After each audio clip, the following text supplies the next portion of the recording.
ಮತ್ತು ಹಂಸ. ಒಂದಾನೊಂದು ಕಾಲದಲ್ಲಿ ಆಮೆ ಮತ್ತು ಹಂಸ ಒಂದು ಕೊಳದಲ್ಲಿ ವಾಸಿಸುತ್ತಿತ್ತು. ಆಮೆ ಮತ್ತು ಹಂಸ ಇಬ್ಬರು ಒಳ್ಳೆಯ ಗೆಳೆಯರಾಗಿದ್ದರು.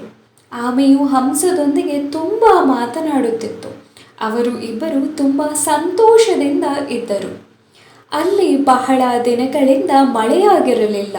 ಮಳೆ ಇಲ್ಲದೇ ಇರುವ ಕಾರಣದಿಂದ ಕೊಳವು ಬತ್ತಿ ಹೋಗುತ್ತಿತ್ತು. ಹಂಸಕ್ಕೆ ತಿನ್ನಲು ಮೀನು ಮತ್ತು ಕುಡಿಯಲು ನೀರು ಕೂಡ ಸಿಗುತ್ತಿರಲಿಲ್ಲ.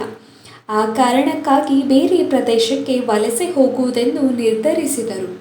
ಹಂಸವು ಆಮೆಗೆ ಹೇಳಿತು, ನಾವು ಈ ಕೊಳದಿಂದ ಬೇರೆ ಕೊಳಕ್ಕೆ ಹಾರೋಣ ಎಂದು. ಆಮೆಯು ಹಂಸದೊಂದಿಗೆ ಕೇಳಿತು, ನನ್ನನ್ನು ಕರೆದುಕೊಂಡು ಹೋಗಿ ನಿಮ್ಮ ಜೊತೆಗೆ ಎಂದು. ಆದರೆ ನಿನಗೆ ಹಾರಲು ಆಗುವುದಿಲ್ಲ ಅಲ್ಲವೇ ಎಂದು ಹಂಸ ಆಮೆಯ ಜೊತೆ ಹೇಳುತ್ತದೆ.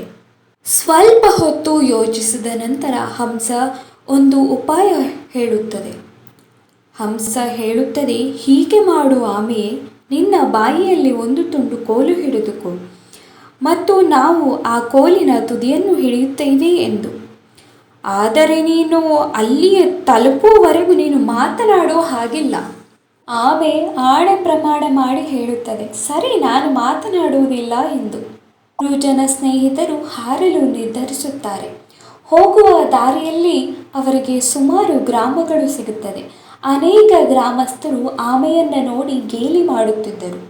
ಇದನ್ನೆಲ್ಲ ನೋಡುತ್ತಿದ್ದ ಆಮೆಗೆ ತನಗೆ ಮಾತನಾಡಲು ಒಂದು ಪ್ರಚೋದನೆ ಸಿಕ್ಕಂತಾಯಿತು.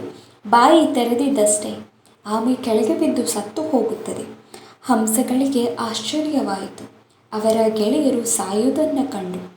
ಆದರೆ ಹಂಸಗಳು ಇದನ್ನೆಲ್ಲ ಮುಂದೆ ಯೋಚಿಸಿದ್ದರಿಂದ ಅವರು ಬೇರೊಂದು ಉಪಾಯ ಮಾಡಿದ್ದರು. ಒಂದು ಕೋಲು ತುದಿಯನ್ನು ತೆಗೆದುಕೊಂಡು ಆ ಕೋಲಿನ ತುದಿಗೆ ಬಟ್ಟೆಯನ್ನು ಕಟ್ಟಿ ಅದನ್ನು ಒಂದು ಪುಟ್ಟ ತೊಟ್ಟಿಲ ರೀತಿಯಲ್ಲಿ ಮಾಡಿದ್ದರು. ಅದರಲ್ಲಿ ಆಮೆಯು ಆರಾಮದಲ್ಲೇ ಕುಳಿತುಕೊಂಡು ಮಾತನಾಡುತ್ತಾ ಹಾರಲು ಆರಂಭಿಸುತ್ತಾರೆ. ಅವರ ಪ್ರಯಾಣವು ತುಂಬ ಸಂತೋಷದಿಂದ ಆಯಿತು. ಕಥೆಯ ನೈತಿಕ: ಯಾವುದೇ ಒಂದು ಮಾರ್ಗದಿಂದಲೂ ನಮ್ಮ ಪ್ರಯಾಣವನ್ನು ಸುಂದರಗೊಳಿಸಬಹುದು.